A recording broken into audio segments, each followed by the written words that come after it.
CD and DVD drives. A CD or a DVD drive could go bad in a laptop and needs to be replaced.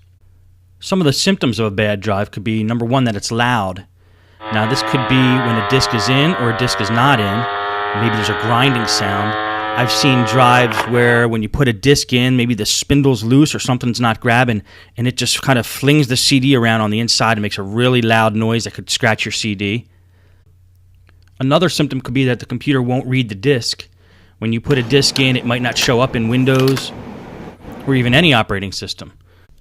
And third is that the system doesn't recognize the drive at all. This is either in the BIOS or in the device manager, or it might show up as an error in a device manager. I'm sure you've seen those yellow question mark and yellow exclamation marks in the device manager for certain devices that are malfunctioning. You could check for that as well on a CD or DVD drive. Now, when you're checking in the device manager, don't make the mistake of thinking it's a hardware problem when it might be a software problem. I've seen CD and DVD drives that don't show up when you click the My Computer icon, but it's due to like a conflict with iTunes or something like that, in which case you have to go into the registry and delete a key called the upper and lower filters, which we're not going to get into here. This is more hardware-based, but it still could be that the device manager's not showing the drive, but there's nothing actually wrong with the CD DVD drive. So check that out too. Now let's go over how you remove a drive from a laptop. It's really easy. CD and DVD drives are one of the easier things to work on a laptop. And you're usually going to see an icon on the underside of the computer with a little disk type picture on it, like you see here.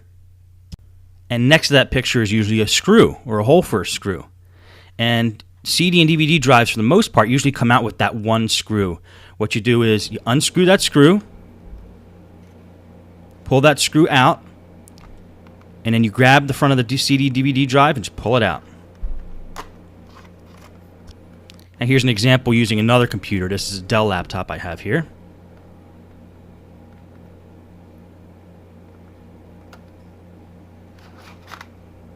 Now sometimes there's more than one screw holding these drives in, or that there's only one screw but it's hidden like under the keyboard or in a different location on the computer. This is mostly the case in older computers, but you never know depending on a certain brand where the screw to get the CD drive is. You just got to search for it. Now let's take a look at the drive after we get it out. DVD drives and CD drives may look very different from model to model on computers, but they're pretty much the same.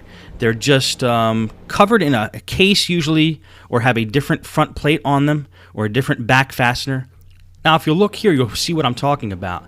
The front plate on a CD drive comes off and leaves pretty much a standard drive that could be used in pretty much any laptop. But don't go ahead thinking you could put this drive in any laptop, because though they look the same, the front plates are not universal.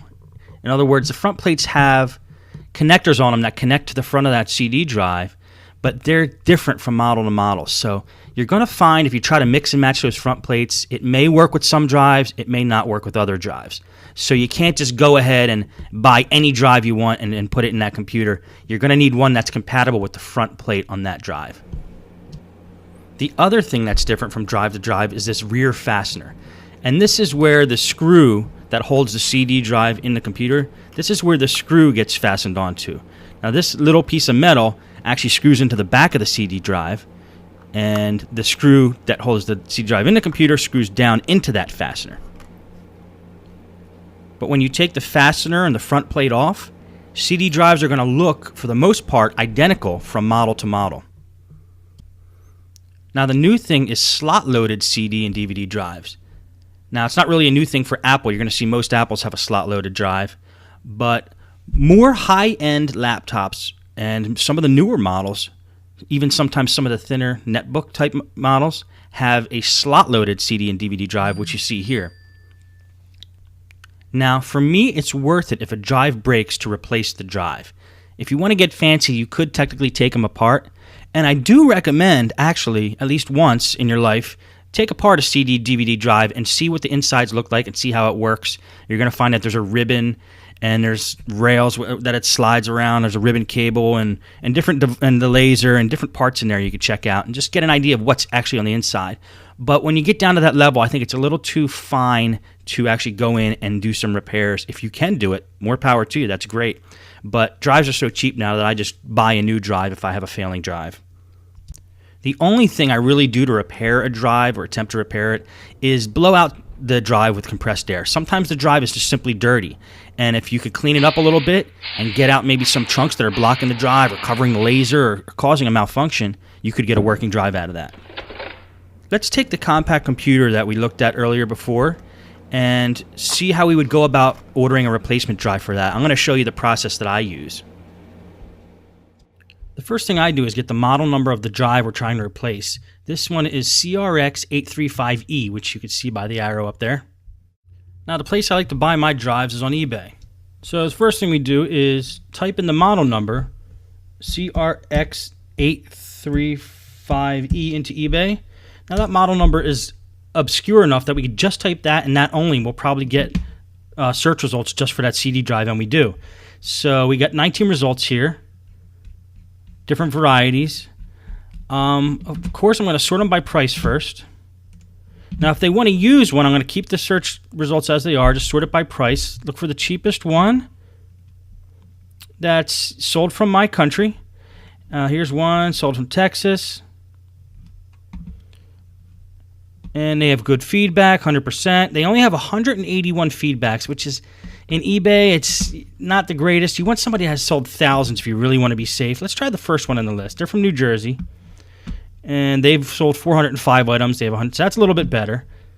$25 is the price. And let's see.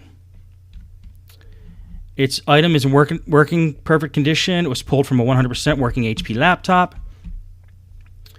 Okay, that's fine. So the item condition is used. Now, if we really wanted to get a search result a little more narrow and try to find a new one, let's just type the word new in there. See what comes up.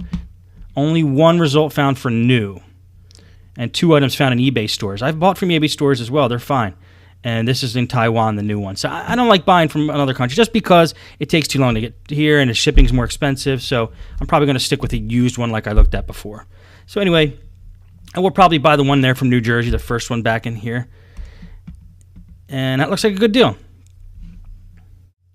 Now, I'll just end off this movie by showing you a series of clips of me taking drives out of different laptops, just to give you an idea of the variety of ways it can be taken out and just the methods that you use to get that done. Now, this compact is one of the ones I was talking about earlier, where it's a little bit of an older machine. You actually have to get under the keyboard to get the CD drive out. And to get under the keyboard, you first have to take off this plate that sits above the keyboard. I unscrewed 2 screws from the back a little bit earlier, and with those screws out, now I can just pry it up. It's easy to pry from getting under the hinge covers with like a flathead screwdriver. That's how you get that plate off pretty easy. Then I've got to take off 4 screws above the keyboard, get the keyboard off, and then we have access to the CD drive.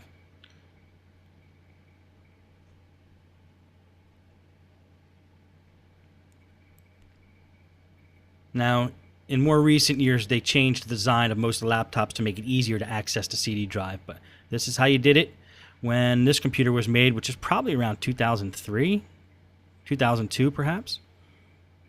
Now you just flip up the keyboard, you can leave it attached, and it exposes the 2 holes where you have to put the screwdriver in to get those screws out, and then the CD drive will come out after that. There's one. There's a second one. Push a drive from the inside, pops out, and there you go. Now, another laptop I'm not a big fan of because they get a little bit intricate is the Sony Vios. And for this one, which is also an older model one, you got to get under the hard drive to get the CD drive out. So you take the hard drive cover off, then you got to take the 4 screws off that hold the hard drive in.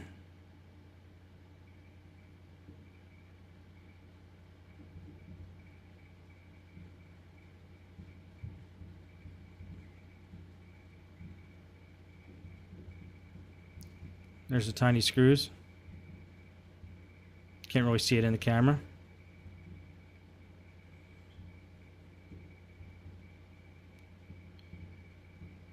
You pull the hard drive out. It slides out and pops up. which exposes 2 screws, there and there, that you need to unscrew to get the CD drive out. There's one. There's the other. Now there's nowhere to push the drive out from the inside really, so we're going to take our paper clip, put it in the drive hole there, open up the drive, and then pull it out that way. This is a pretty simple one. This is just an HP DV6000. The one screw, like we talked about earlier, pops right out. And here we have a Toshiba gaming machine. Another one where you just take one screw, because this is a newer model computer.